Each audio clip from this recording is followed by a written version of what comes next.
Berchtesgaden and its surroundings are renowned for their spectacular scenery. Rarely can one encounter so much beauty concentrated in one area.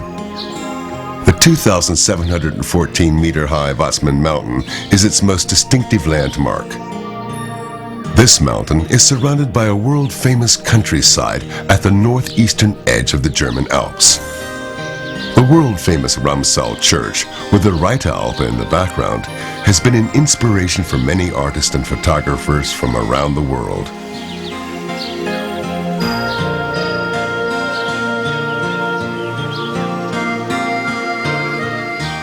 Endless numbers of tourists appreciate the spectacular views from the Berchtesgaden Alps, which can be easily explored on foot, by bus, or by cable car.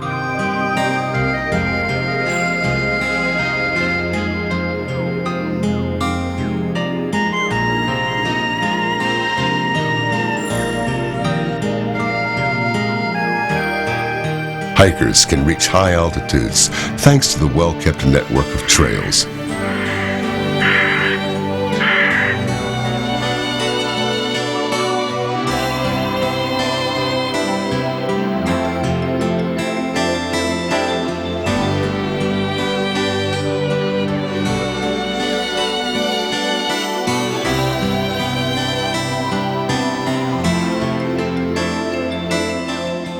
The picturesque Königssee lies between the Watzmann and the Hagengebirge, almost resembling a Norwegian ford. A boat trip across Lake Königssee, mainly located within the national park, is a highlight of the region.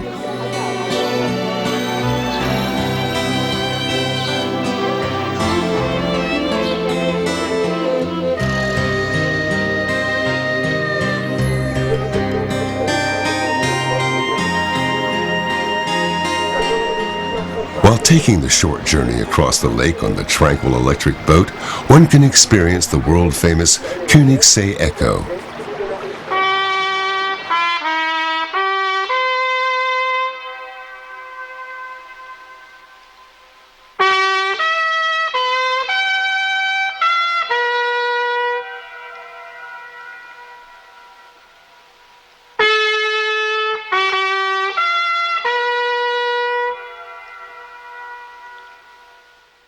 Monks founded the St. Bartholomew Church, which is renowned for its dome-shaped roof. Having the majestic 2,000-meter-high Watzmann East Wall as a background made St. Bartholomew a famous motif for photographers and artists the world over.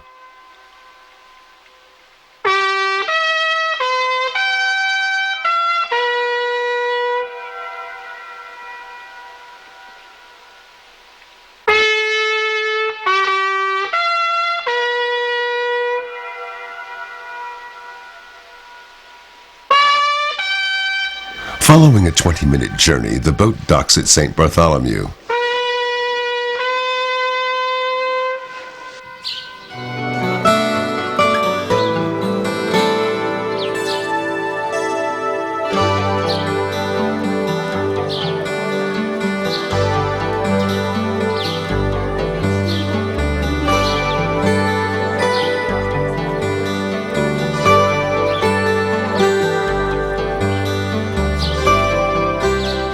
Before continuing, one can visit the Pilgrim Church or stop over at the Shady Beer Garden, which was originally a Royal Bavarian hunting residence.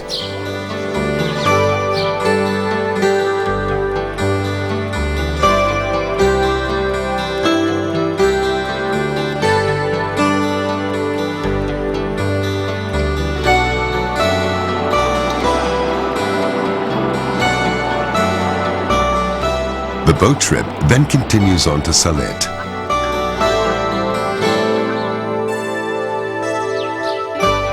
Within minutes, the Obersee lies before us. It was separated from the Königssee by a massive rock slide at primeval times.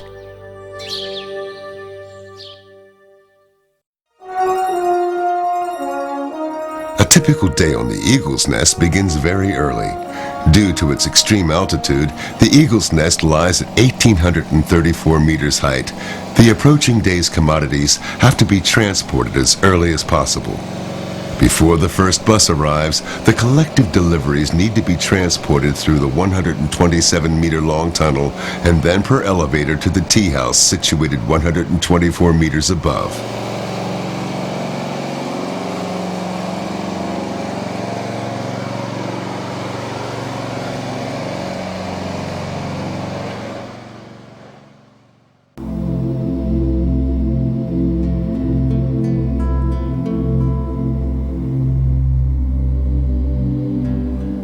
Soon, the warm rays of sunshine will have dissolved the thick morning fog, and the bright summer's day will entice thousands of visitors to journey up to the Eagle's Nest.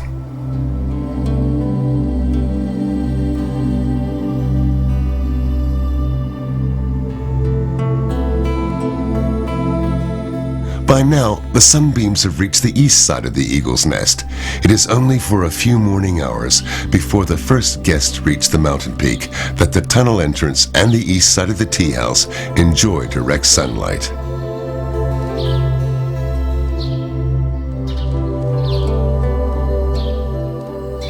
At 7 o'clock in the morning, the proprietor drives his supply-filled van up the winding 1,700-meter-high road to the elevator, which will carry them up to the tea house.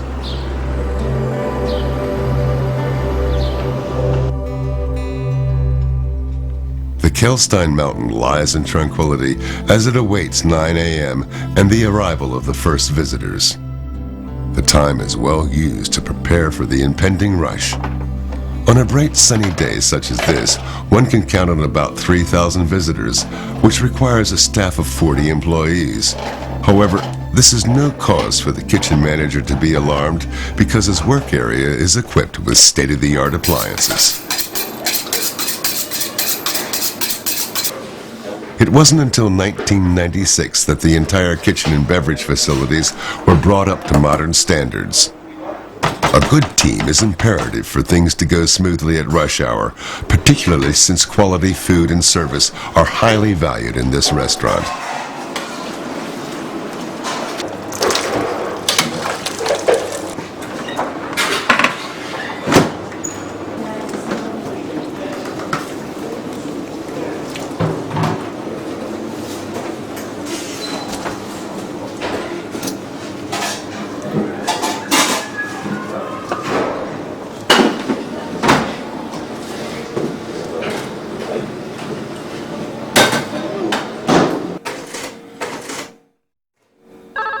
Everything is under control here in the main office. Last-minute calculations and rearrangements are part of the daily routine. Extreme dependence upon weather conditions and corresponding attendance figures demand exceptional planning flexibility. Ui, das wäre knapp. Da müssen wir schauen, aber wir haben noch eine Stunde Zeit. Ich bespreche das sofort in der Küche. Sicher, das machen wir für Sie doch. Alles klar. Also bis heute Mittag. Danke, wiederhören. Ja, das brauche ich ja Trainer. So, die Gruppe heute, das sind immer 25, das sind 75 Personen. Da müssen wir ein bisschen anarbeiten. Das ist kein Problem, jeder. Habt ihr das ja schon gemacht? Also ich bespreche das dann mit Service, dass die Klassen organisieren und ja, dann lassen wir es laufen. Ja? Alles klar, danke. Bitte.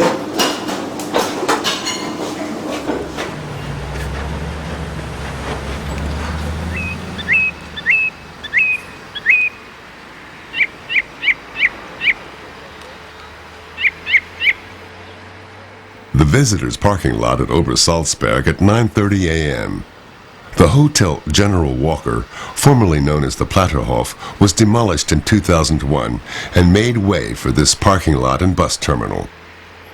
A documentary center providing local and contemporary history was constructed on the ruins of a Third Reich building nearby in 1999.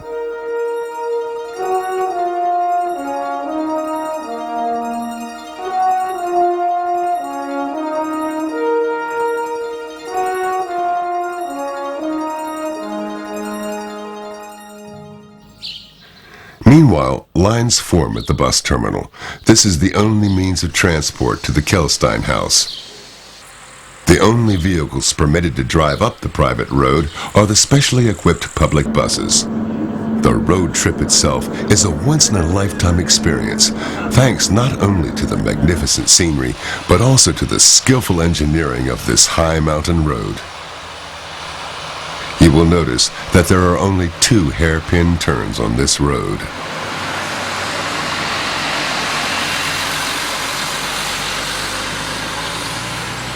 Now, high above Berchtesgaden and Königssee, you catch your first glimpse of the eagle's nest. The trip transports you through a total of 5 tunnels amazingly sculpted out of the mountainside. At 1,700 meters, the buses finally arrive at a large turning point, the end of the road.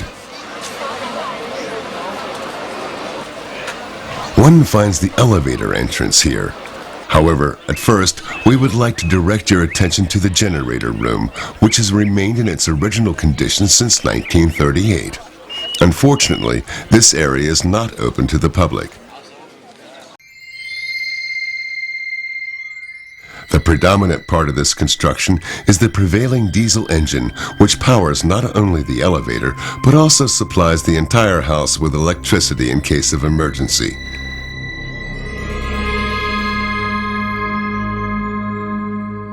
The engine was taken from a dockyard at Bremerhaven in 1941 and delivered to the Obersalzberg administration. The engine has not been modified in any way. It is frequently inspected and approved by the MAN Engineering Company.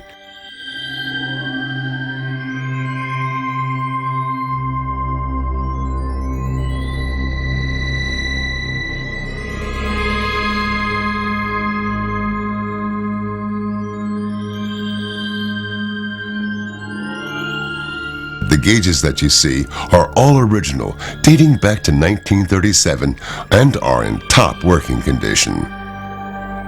This large blow heater ensures that the entrance tunnel leading to the lift is kept warm and that condensation is kept to a minimum. Fresh air supply channels and electric cables are located in the lower service tunnel, running parallel to the entrance tunnel.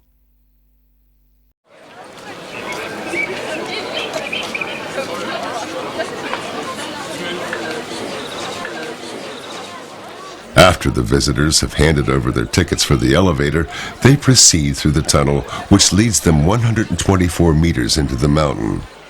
The tunnel was built of hand-carved stones, specially treated to resist the damp environment. The visitors then arrive at the elevator situated directly beneath the house. 2 large bronze doors lead to a round foyer where the lift is located.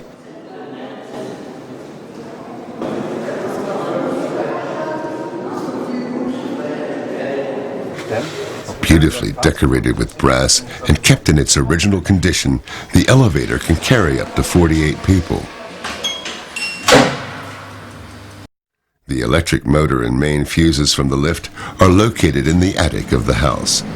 The elevator ascends 124 meters at a speed of 3.5 meters per second.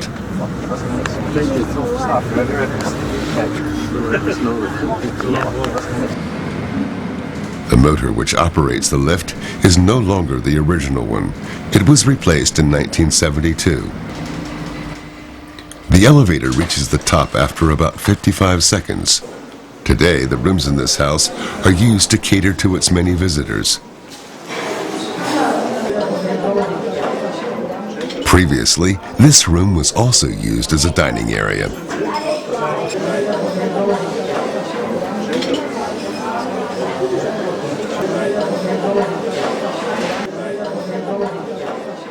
The largest room in the house is the round Great Hall. It contains 6 large windows, which can be lowered into the wall, providing a spectacular view of the surrounding mountains.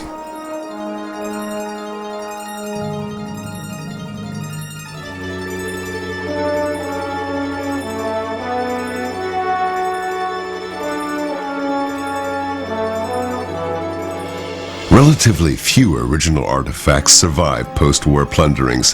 However, Mussolini's invaluable marble fireplace, which he gave to Hitler on his 50th birthday, still remains. The Scharitzkeller room is situated adjacent to the Great Hall. This rare alpine Sirbenholz or Sirbenwood paneled room is still in magnificent condition. This room and the Great Hall have been maintained in their original conditions, and the lamps on the walls are genuine examples from 1938.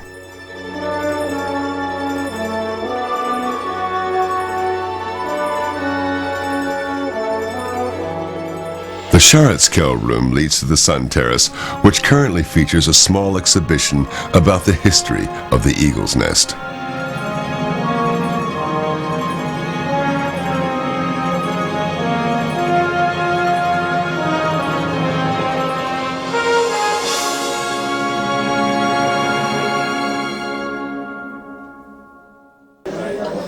When the building was opened to the public in the early 1950s, up to 500,000 visitors stormed the Eagle's Nest annually, proving early on the need for a restaurant that could guarantee quality service at high volume.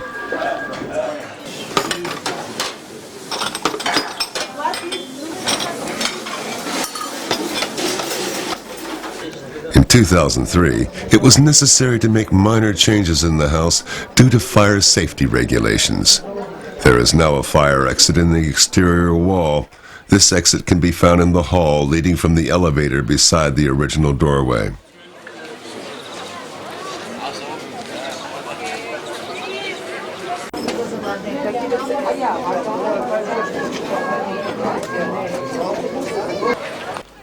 In contrast to the other long, tiresome hiking tours, visitors here can take a short ride up to the 1,834-meter-high terrace surrounded by the marvelous mountains and satisfy their culinary needs to boot.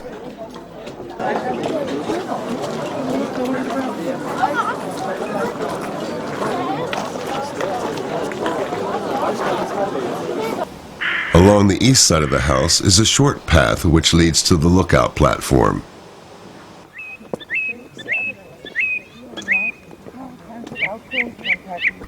From here, one can enjoy the panorama view, which is among the best in all the Alps.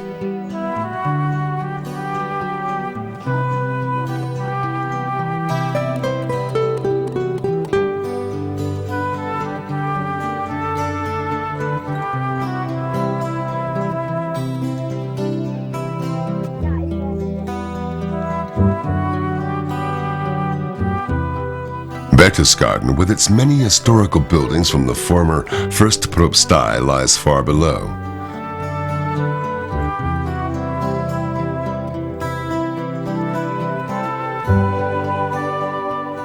When we look towards the southwest, we can enjoy spectacular views of the Watzmann, the Hochkalter, and the Reiteralpe.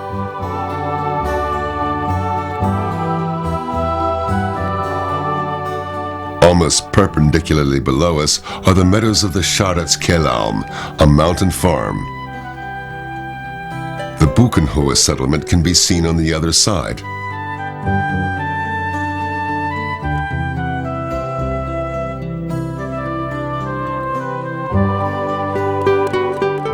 The controversial hotel on the former Göring Hill is just meters away from the new bus terminal. This luxury hotel has been built on the site where Göring's country residence previously stood and is due to open in the near future.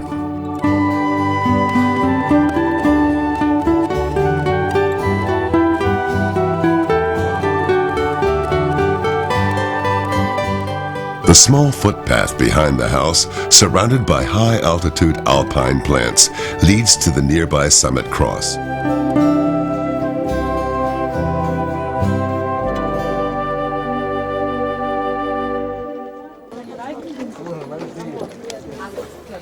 On a clear day, one can enjoy the views from the summit across the Stony Sea to Königssee or to the Watzmann and Hochkalter.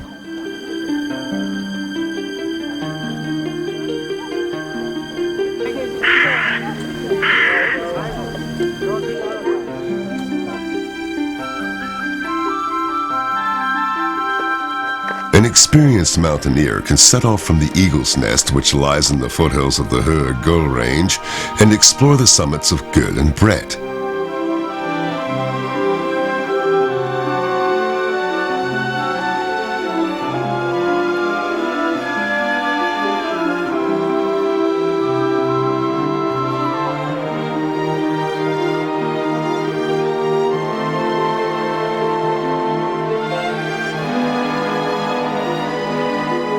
While looking north, you can enjoy beautiful panorama views of neighboring Austria.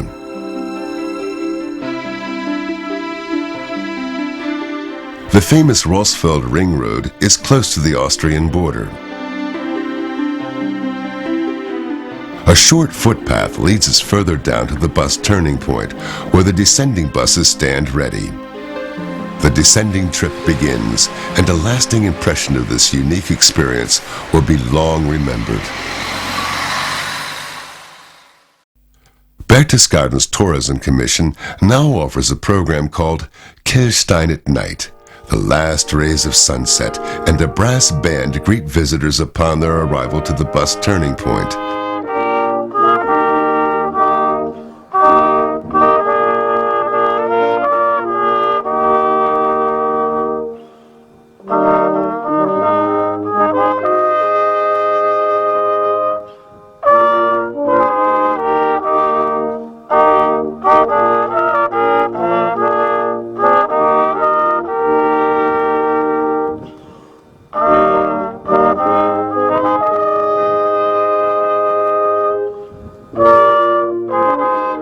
At this lofty altitude, participants begin their romantic evening with a welcome cocktail.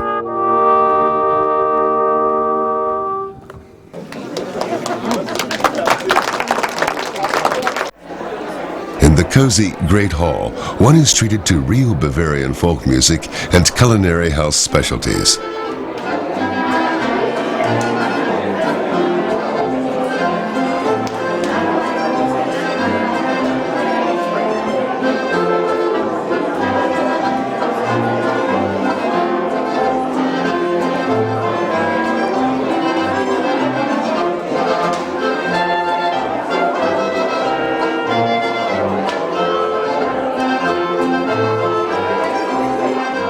The set price includes a personalized 3-course meal.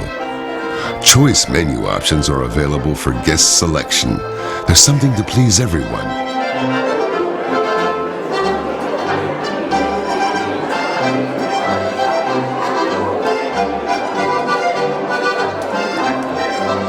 Well then, enjoy your meal.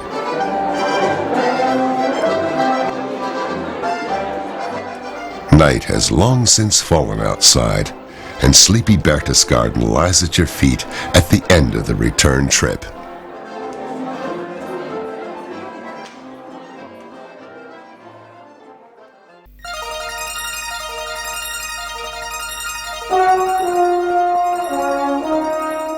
The Obersalzberg in 1936.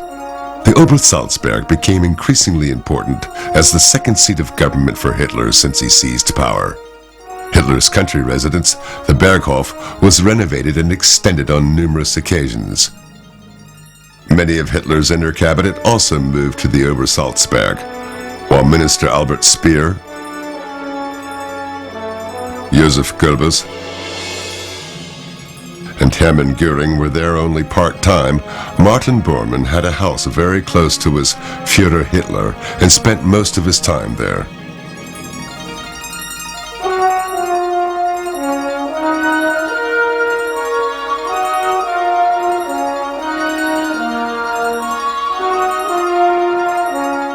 When Hitler was on the Obersalzberg, Martin Bormann was always close by, ready to carry out Hitler's request as quickly as possible. Martin Bormann was the man responsible for the major transformation in the area, which was previously a high-altitude recuperation resort. He transfigured the whole area into a private and secure zone. Bormann's former adjutant, Fritz Darges, recollects. War ein extrem ehrgeiziger Mann, der es ja in der Parteikarriere bis letzten Endes zum Stellvertreter oder Sekretär des Führers brachte und bis zum Stabsleiter bei Hess. Das war ja eine extrem hohe Position. Die hat er aufgrund seiner Tüchtigkeit und seines Ehrgeizes.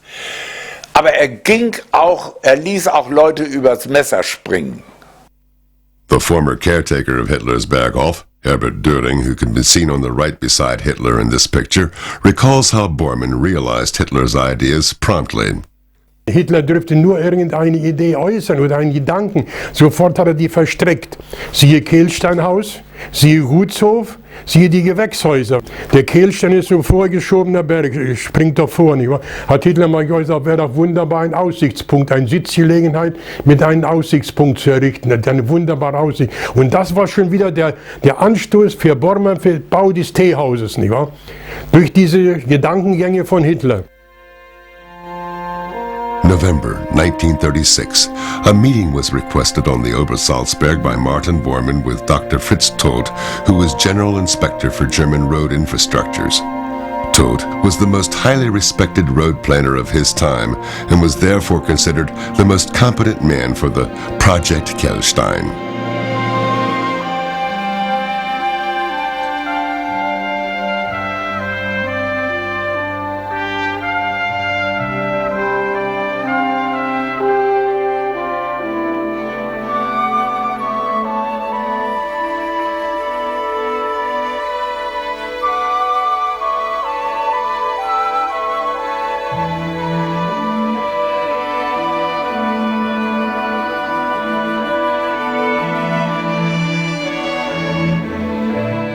At first, Bormann had only planned a walking trail on the northern side of the Kehlstein, but then developed it into a road accessible to vehicles.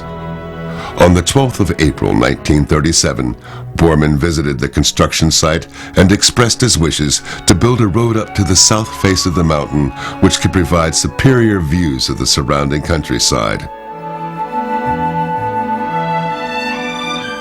The surveyors from the Polensky and Zollner firms set out the next day to examine the rugged south face of the Kehlstein mountain to find the most suitable route.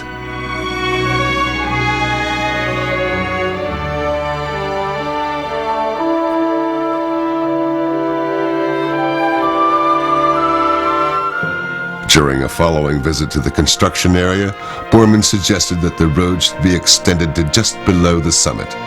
The idea to build a house on the summit in the rock face was born. As the road plans extended to just below the summit, Bormann decided at the end of April 1937 to build another tea house, which would be larger and much more impressive than the existing tea house, which was located just below Hitler's Berghof near the Gutshof.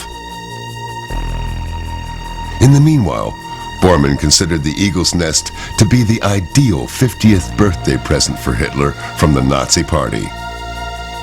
Gretel and Willy Mittelstrasser were the caretakers at Hitler's Berghof and recollect how Bormann decided to present the Führer with the Eagle's Nest as a 50th birthday present. Genau wie in Kehlstein, da wollte ein Chef überraschen, okay, dass also der Bormann hat die gesamte Sache, die Bausache am Obersalzberg unter sich gehabt. Und durch den Kehlsteinbau, da wollte er ihn überraschen zu seinem 50. Geburtstag. Und das ist ihm praktisch auch gelungen. Ne? Aber er war nicht oft oben. Nein, wenn er oft oben war, aber war er 10-mal oben. Er hat aber öfter nicht. Die Höhendinge nicht so vertragen. Also die er hat bloß seine 1000 Meter praktisch Berghof war er gewöhnt, die Höhe. In the meanwhile, Bormann commissioned plans for the Kehlstein house to be drafted by Professor of Architecture Roderich Fick, who can be seen on the left hand in this picture. He had only 4 weeks to draft the plans.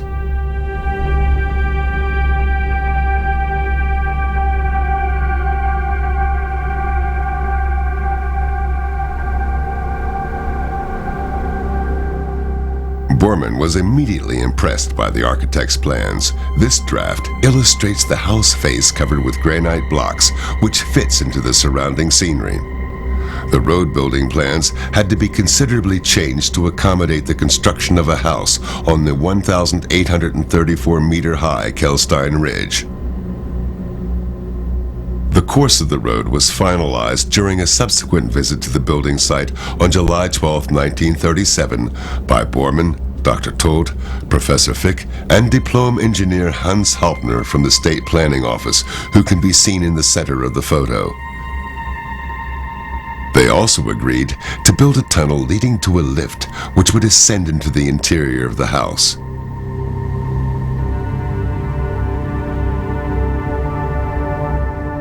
Work was in full swing in the meanwhile. The transportation track from Scharatskel was to accommodate the transit of the building materials for the planned work on the south face of the kehlstein.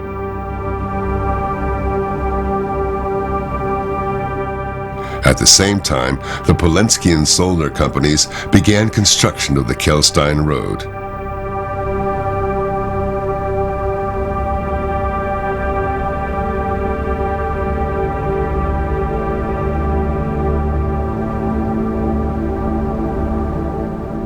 Foot porters had one of the most important jobs at the beginning of the Kehlstein project.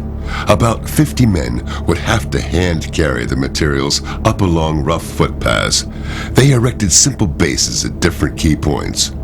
These workers were mainly young men whose firms gave them the chance to volunteer for this prestige project.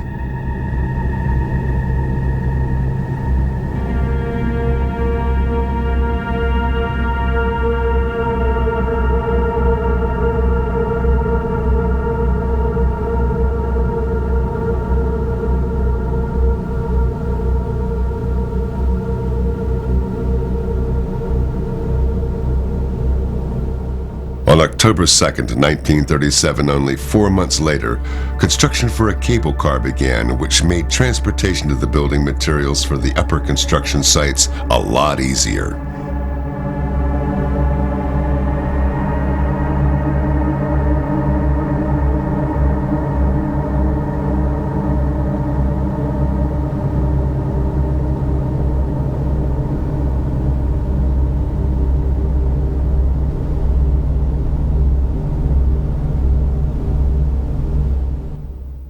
In the meantime, a second transportation path had been built on the north side of the Kehlstein, known as the Dawsonwinkel Road.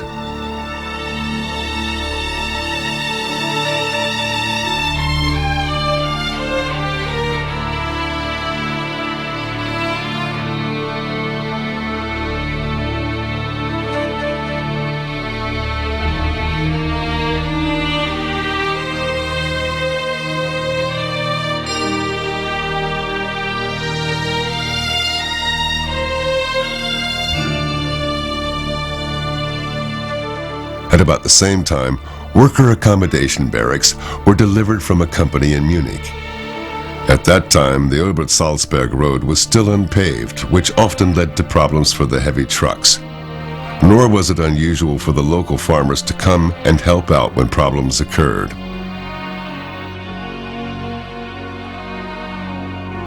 Manual labor was necessary to transport materials at the upper stages again. Up to 1,300 workers lived at the main camp, Ligaret.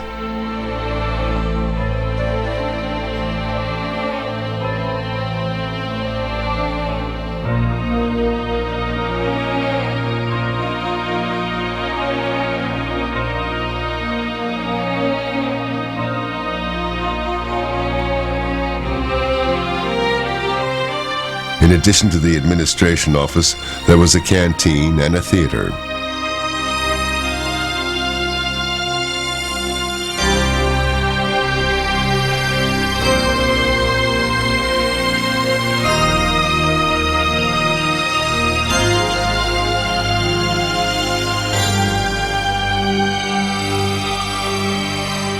The final barracks for the workers were transported on the incomplete Dawsonwinkel Road on the north face of the Kehlstein for the Kehlstein camp. The workers responsible for the tunnel construction were mainly from the Hochtief Company and resided at the present-day bus parking lot just below the Kehlstein house from December 1937 on. Camp Kehlstein could accommodate up to 800 laborers. The Polensky and Zollner companies erected a barn for the machinery in the Scharatskel Valley. In addition to a powerful generator, there was also a water pump and a large compressor, which supplied the south face construction sites with pressurized air. Water had to conquer an altitude difference of approximately 1,200 meters. In order to achieve this, 3 pump stations were established on various levels. The barn at Charlotteskelle in the Ligaret camp is recognizable in the upper part of this photo. We can see the air and water pipes in the foreground. Fences were erected to protect the air and water pipes from stone avalanches. On many occasions, large boulders rolled down and destroyed the pipelines, which considerably delayed construction.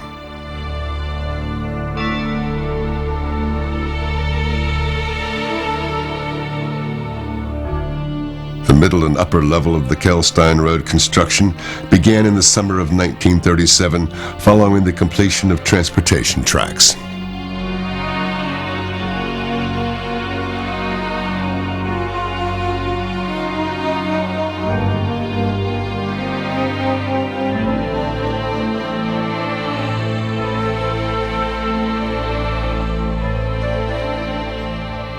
When the trucks couldn't travel any further, extensive narrow-gauge railroad tracks were laid to remove all the loose rocks and boulders.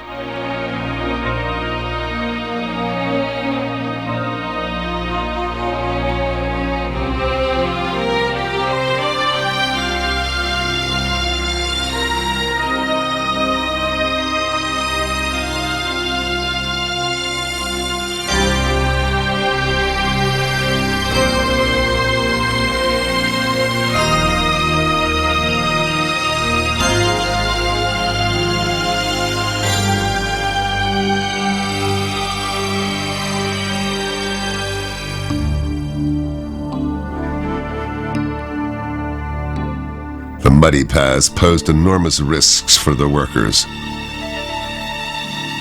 Explosives were used to shape the road along the rock face, and the resulting boulders were manually reduced to gravel to some extent. Dr. Todt considered it essential that the road should blend in well with its surroundings, and therefore used the material remaining from the explosives to build walls along the road and form a base for the road foundation.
A preliminary tunnel for the underground elevator was driven in September of 1937.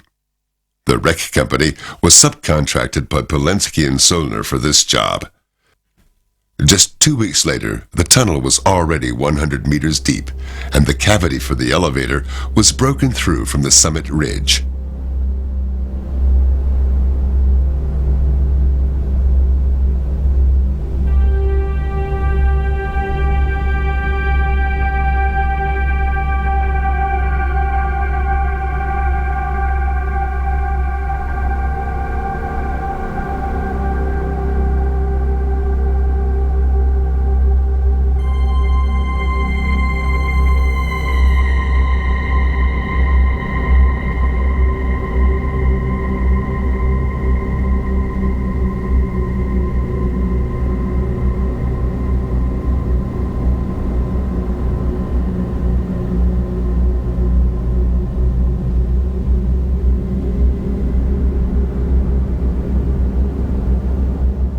When the tunnel was cleared, a natural stone wall was used to line it, giving it a vaulted depression. Sheets of corrugated iron were laid behind the stone lining to protect the tunnel from dampness.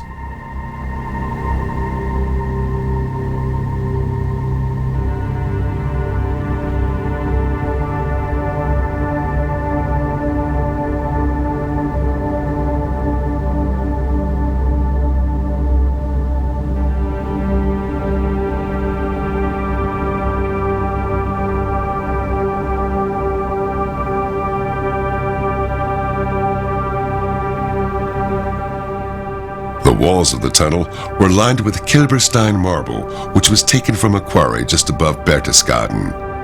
A stone mason had built a huge swastika into the marble at the end of the 124-meter-long tunnel. But, following a request from Hitler, a bronze door was later used to cover this massive swastika. There was a waiting room for the elevator joining the tunnel. The domed ceiling and walls are lined with polished marble from Ruhpolding.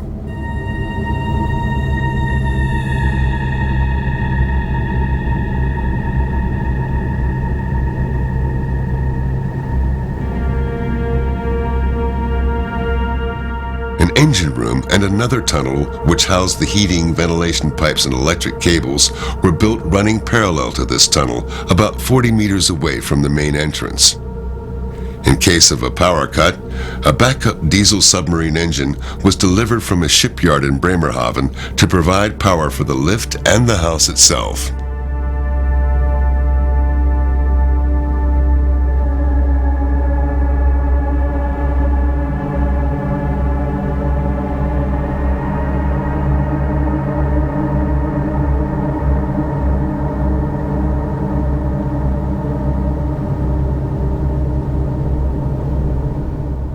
Numerous air vents were installed at the base of the tunnel to provide warm air and to prevent condensation buildup. Work commenced on the Kehlstein house itself in mid-February 1938.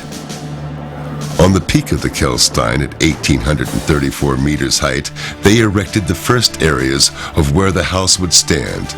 Not long after everyone got underway, and once again, everything was in full force, also due to the fact that so many people were assigned to this particular construction site. They built barracks, laid rail tracks, built pulley systems, and even brought up cement mixers. But one false move could have had fatal consequences or end in a deadly accident. Working day and night, the building of the house and the road were accomplished in an unbelievably short time. If you compare today's construction technology to the lack of it then, you will realize the achievement of each and every one of the engineers that helped construct the Kehlstein. They were all pioneers.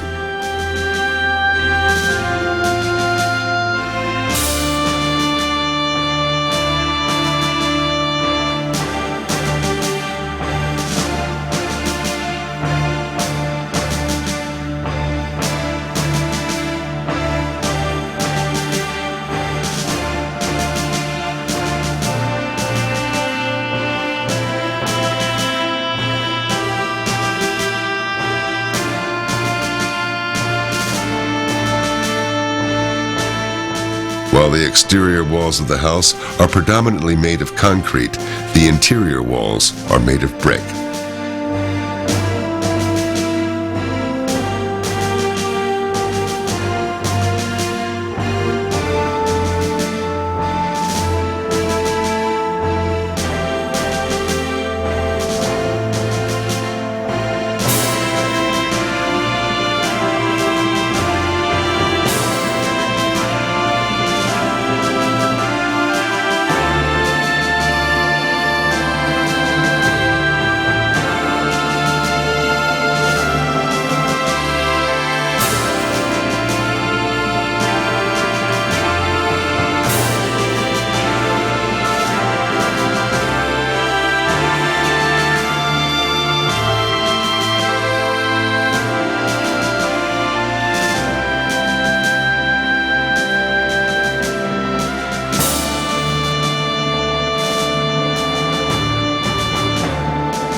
exterior walls were in place, the transportation of the granite blocks for the facade began. They had been commissioned in 1937 to a company in Passau from the architect's plans. The masonry division of the Philip Holtzman Company were responsible for the fine workmanship on these blocks.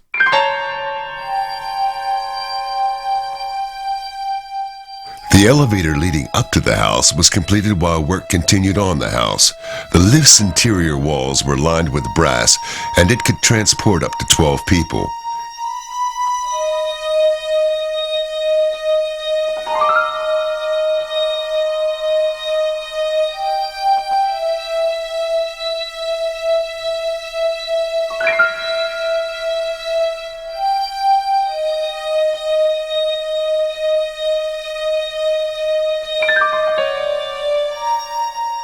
In the meanwhile, the Kehlstein Road was almost completed. Here we can see a stonemason putting some final touches to one of the tunnels.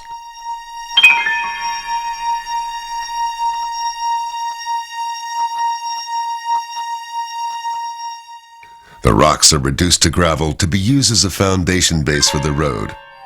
These gravel foundations enabled the road to accommodate heavy trucks.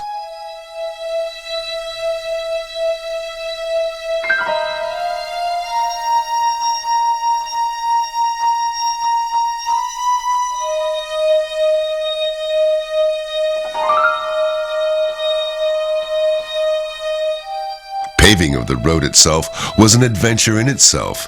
Again, caution and concentration were greatly needed for the maneuvering of the huge roller. Tar cooling on its journey up was another big problem. They had to find another way to heat it upon arrival. They then laid the tar over the concrete road, which was then covered with fine gravel.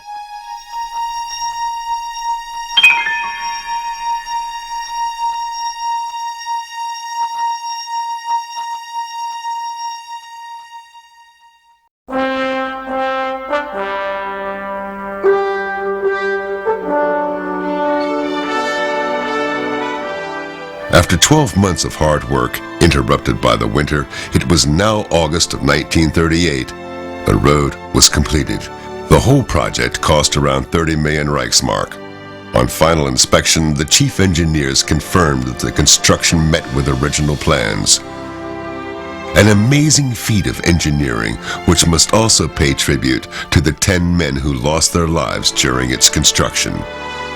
6 of them died during the road construction itself, 3 died during the tunnel construction, and 1 was stabbed to death at his accommodation due to a bet he lost. The Kehlstein house was now completely finished. The massive concrete building has a sun terrace on its west side, which is today used in addition to the rear sun terrace for visitors.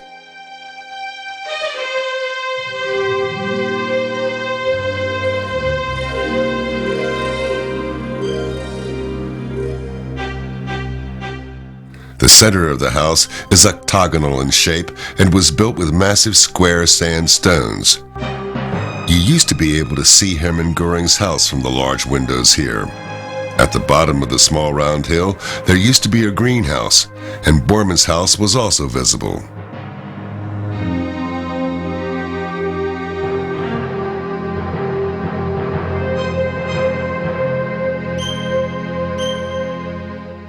From a relatively simple hallway where the lift is situated, you can walk through into the dining area. This could seat around 28 people. With its beautiful oak paneling, this is by far the most comfortable room in the house. It was only used twice. Adolf Hitler's personal study, which was lavishly decorated, is immediately next to this room.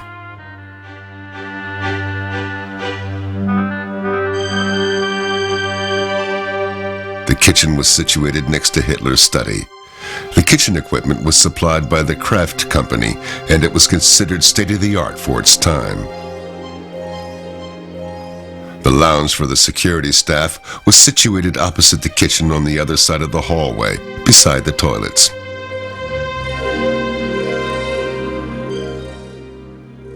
Also just off from the hall, you will find the room now referred to as the Eva Braun room set lower down.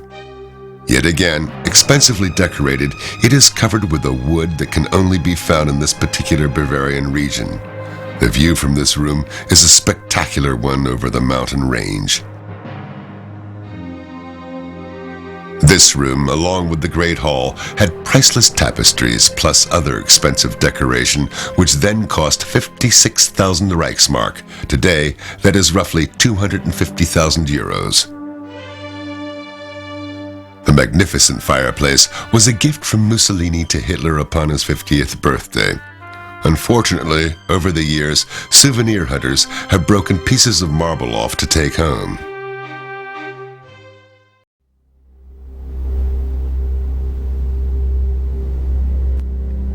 On September the 16th, 6 months before the official presentation from Bormann on behalf of the Nazi Party, Hitler made his first visit here. The following piece of film is from an original taken by Hitler's chief adjutant, Wilhelm Bruckner, especially for this occasion. Hitler and Eva Braun sit on the right, on the sofa there. Dr. Fritz Todt was also a guest and received personal congratulations from Hitler. Hitler was extremely impressed with the workmanship, but had problems with the altitude. Hence the fact he only made 14 official visits to the Kehlstein.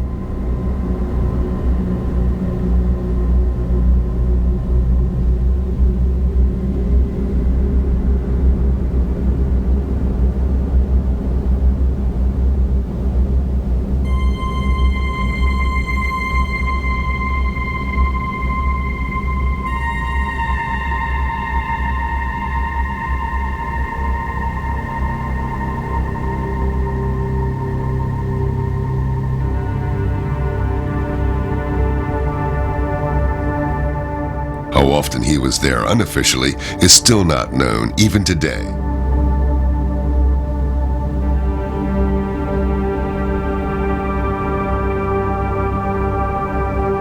Here is Hitler with the French ambassador André-François Poncet.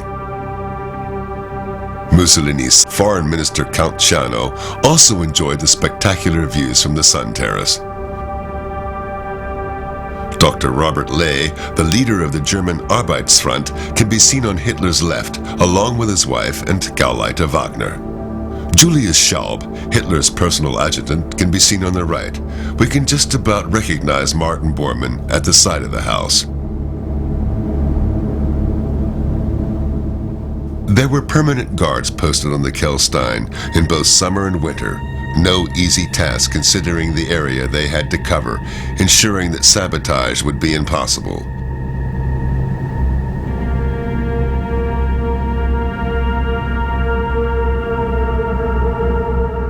A fence surrounded the Kehlstein area, again closely guarded by SS soldiers.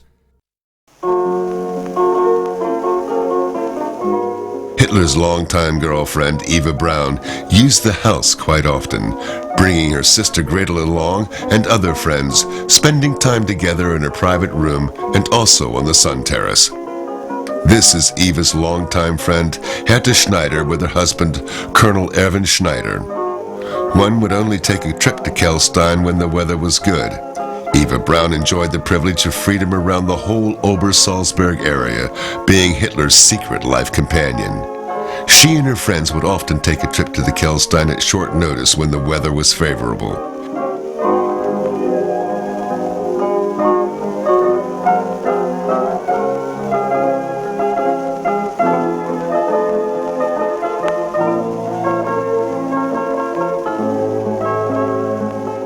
Here are Eva's parents, Franziska and Fritz Braun.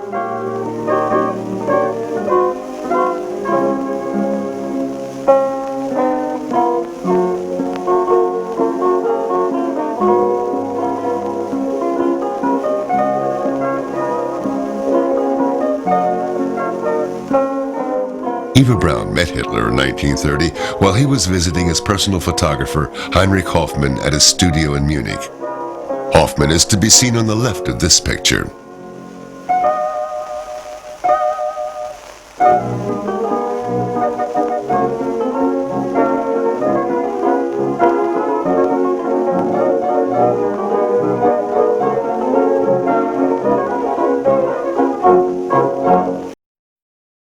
film The Running Mountain was shot in 1940 in the Berchtesgaden Alps. The Brown sisters visited the set at Hintersee and invited the crew to come and visit them at the Kehlstein house.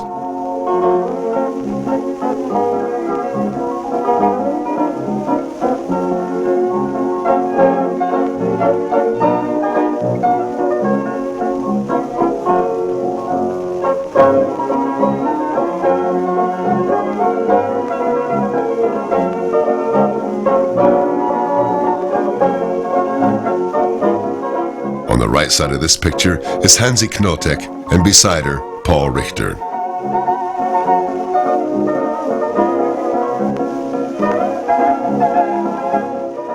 Peter Ostermeyer, the producer, was also a guest at the Kehlstein.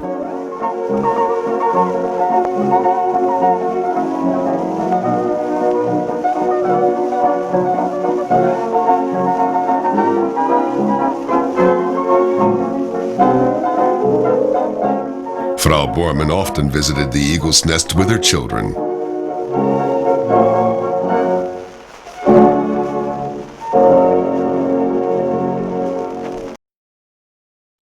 The Kehlstein was a world of its own, even in June 3, 1944, when fighting on all fronts were their toughest. The reason for this was Gretel Braun's and SS General Hermann Fegelein's wedding party. Heinrich Himmler and Martin Bormann were the official witnesses.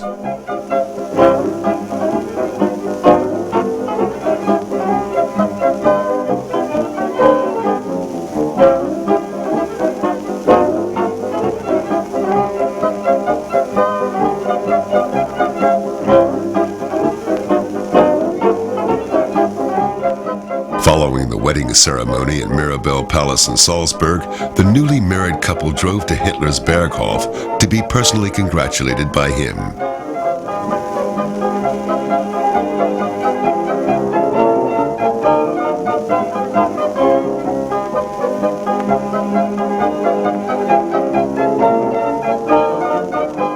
Part of the wedding festivities took place here. Bormann then suggested that the guests should drive up to the Kehlstein and continue the party there. Hitler did not join them at the Kehlstein house, but decided to remain at the Berghof.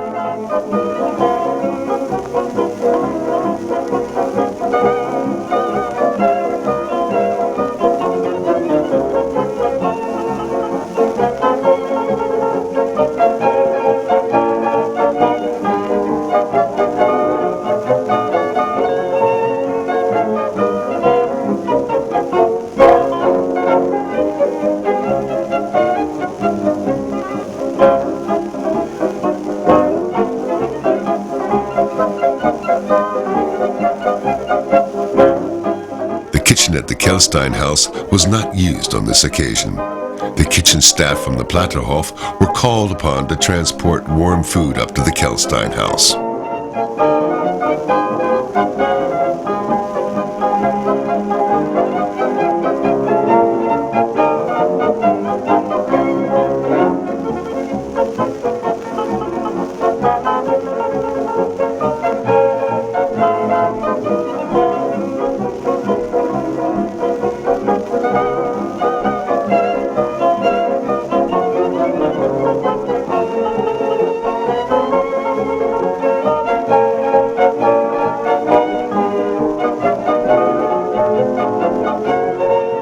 The air raids in 1943 were getting worse, with the Allies growing in strength and gaining ground. And due to this, an anti-aircraft gun was installed at the Kehlstein.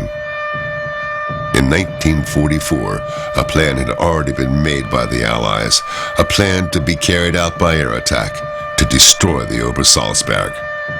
In the assumption that Hitler's War Command Center was inside the mountain, the Kehlstein, along with the Berghof, were declared the main and most important targets. On April the 25th, 1945, at 9:35 a.m., 318 Lancaster bombers from the RAF took part in a 3-hour air raid on the Obersalzberg. The first attack wave was relatively harmless. The second was not.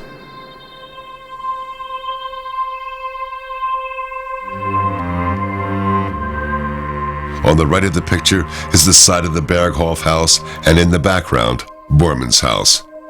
The SS barracks Obersalzberg were badly damaged during the bombing, as was the Platterhof, which had in fact been renovated in 1941 to a luxurious hotel by Bormann. In the last few years of the war, it had been used as a hospital for wounded soldiers. During the air attacks, there were no prominent Nazi officials on the Obersalzberg except for Hermann Göring, who was being held by SS guards in his bunker. The so-called Alpine fortress had been abandoned. Looters then came and took whatever had not been destroyed. Nothing remained.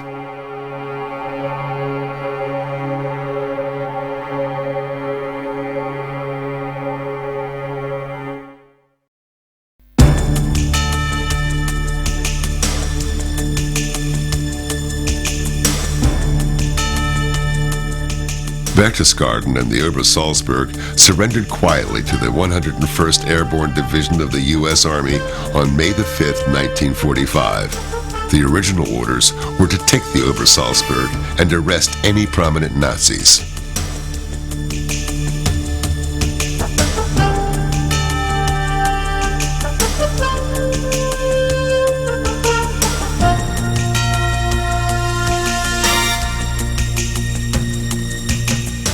Making their way up the steep mountain road, U.S. troops had no idea as to what would lay in wait for them as they reached the top.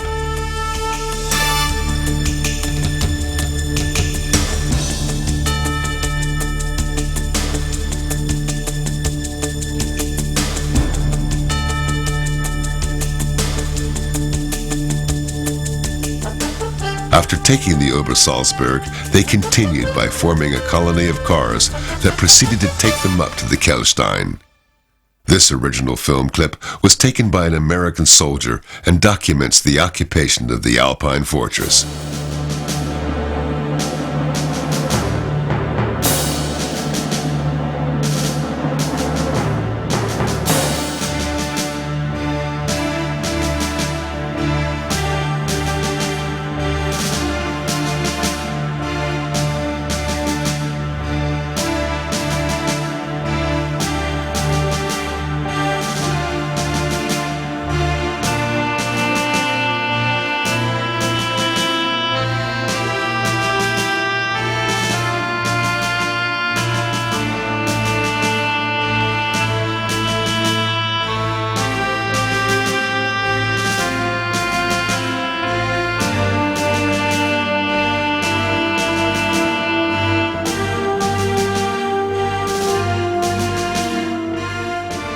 Upon arrival, the Americans discovered the entrance to the elevator tunnel was blocked by snow. German prisoners of war were made to clear the way. At that time, the elevator could not be used, as the entrance to the underground engine room was also hidden beneath the snow. Had it been discovered, it most probably would have been destroyed. Fortunately, it still remains in its original working condition. Meanwhile, the American soldiers realized they could not possibly meet with any further resistance. The Kehlstein house had also been deserted.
U.S. delegation meets in the Grand Hall.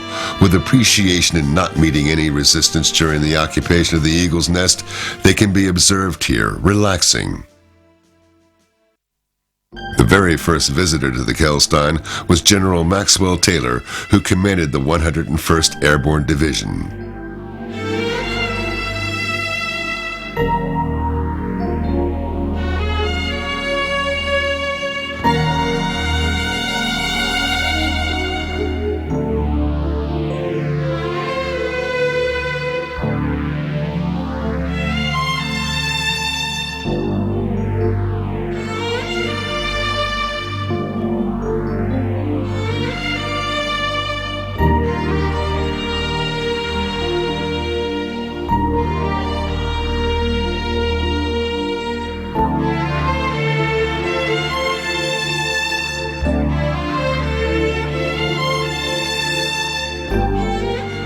Due to its impregnable location, the house had not been looted up to now. However, things were soon to change. The entire contents of the building were taken by the American soldiers.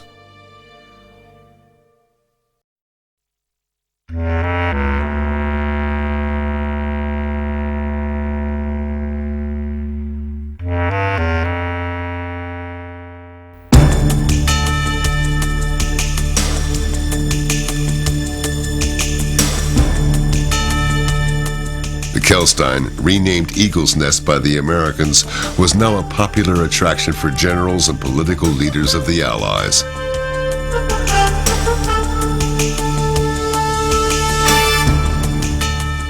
The Supreme Allied General, Dwight D. Eisenhower, visited the Eagle's Nest in the autumn of 1945.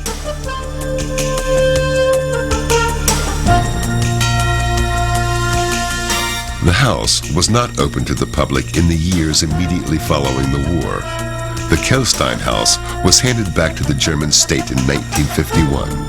From that time on, a bus service came into operation on the Kehlstein Road. In 1952, the Kehlstein was handed back to the Bavarian government, who then rented the house to the Alpine Association. It was opened to the public then. After a few successful years as a tourist attraction, in 1960, the German government founded the Berchtesgaden County Foundation, a committee who allocated the profits from the Kehlstein to Bavarian charities and non-profit organizations. The Kehlstein House has been leased out to the Berchtesgaden Tourist Board by the Berchtesgadener Landesstiftung since 1962. The restaurant has been subsequently sublet. 50 years after the occupation, the Americans are long gone from Kehlstein, yet the fascination goes on, not only for the historical buildings, but also the breathtaking views they offer to the millions who have already shared the experience. Through all this time, the house has survived the extremities of the weather conditions with German forethought in using massive granite blocks to build with. These buildings of the Third Reich are now under protection order, however, too late for many. Bormann commissioned many buildings in the Obersalzberg area. However, apart from the Gutshof and the Kehlstein House, no others remain today. Dealing with this controversial past is difficult. Some of the Third Reich buildings are of architectural value and should be accepted as a part of our history and as a constant reminder for generations to come.